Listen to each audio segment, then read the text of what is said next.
जय गुरुजी, शुक्राना गुरुजी। सारी संगत को जय गुरुजी। संगत जी, क्या आप भी ऐसे ही भेदभाव करते हैं? क्या आपके मन में भी ऐसे ही भेदभाव करने के लिए अजीब अजीब ख्याल आते हैं, या आप जाने अनजाने में ऐसे भेदभाव करने लग गए हैं?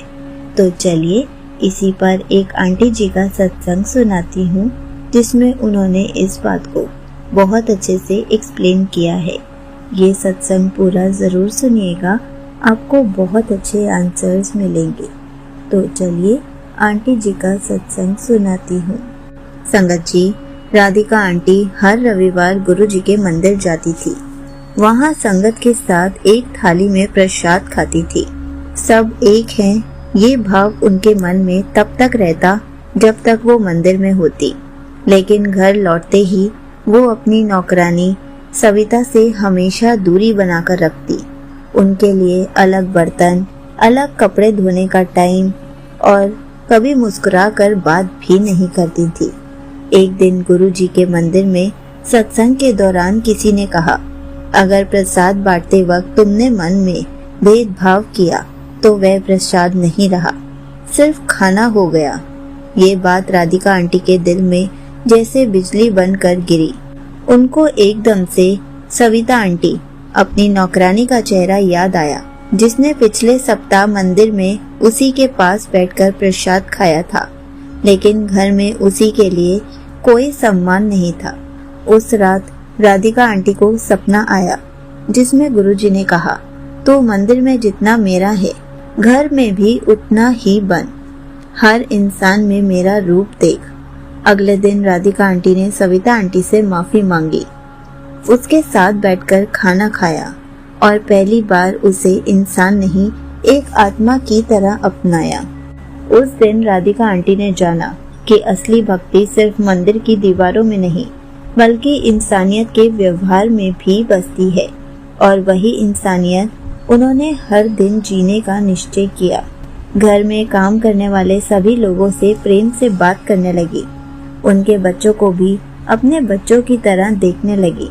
धीरे धीरे उनका घर बदलने लगा। घर में पहले जो तनाव और असंतुलन था, वह समाप्त हो गया।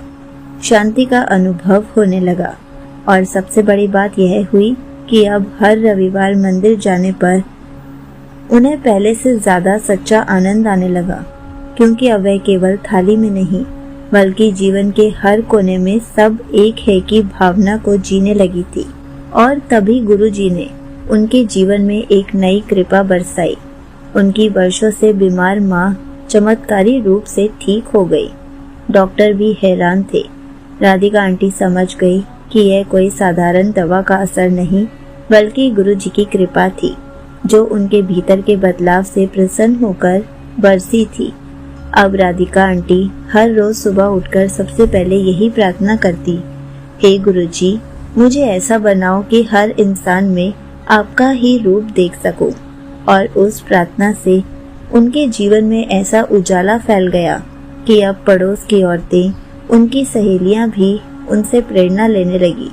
वे भी अपने घरों में काम करने वालों के साथ अच्छा व्यवहार करने लगे। राधिका आंटी एक बार एक सत्संग में गई। वहाँ पर उन्होंने अपना अनुभव साझा किया। सभी संगत की आंखों में आंसू थे। एक ओल्ड आंटी जी ने कहा, बेटा, तूने मंदिर को अपने घर में उतार लिया है। और वही दिन था जब राधिका आंटी को असली भक्ति का अर्थ समझ में आया। अब भक्ति उनके लिए भजन या पाठ मात्र नहीं रहा, बल्कि हर कर्म, हर संबंध, हर स्पर्श में गुरु जी की उपस्थिति को महसूस करना बन गया। और इसी भाव से वह हर दिन जीती रही। एक दिन उनकी बेटी पाखी ने पूछा, माँ, आप सबसे इतनी विनम्रता से क्यों बात करती हैं?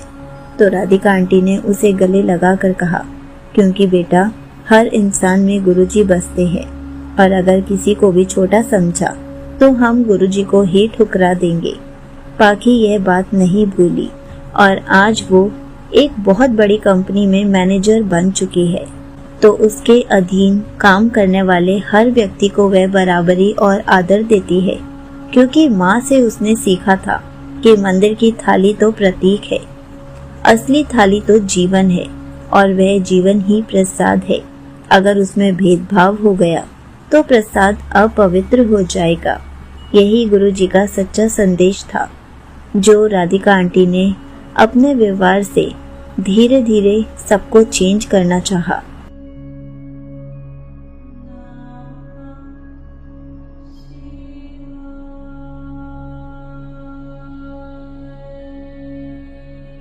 धीरे धीरे राधिका आंटी जिस भी सत्संग में जाती हैं तो ये सत्संग अपना जरूर सुनाती हैं, ताकि ज्यादा से ज्यादा संगत की सोच बदल सके। एक दिन एक जर्नलिस्ट ने उनके जीवन पर एक लेख लिखा, जिसका शीर्षक था एक थाली ने जो सिखाया। उस लेख को पढ़कर कई लोगों की सोच बदल गई और उस लेख के अंत में एक ही पंक्ति थी, गुरुजी कहते हैं इंसान को नहीं आत्मा को देख। और यही पंक्ति राधिका आंटी की जिंदगी का सार बन गई। अब वह जहाँ भी जाती हैं, लोगों को अपने व्यवहार से बदल देती हैं।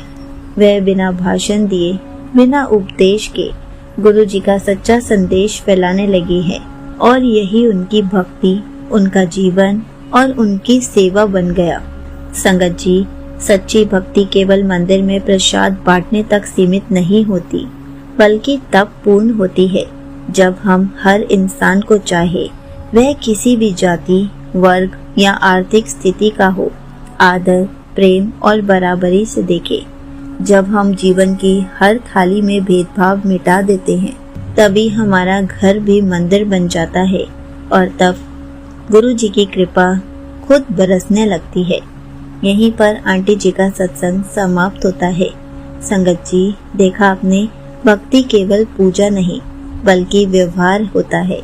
सेवा केवल मंदिर में नहीं बल्कि अपने घर के हर कोने में होनी चाहिए।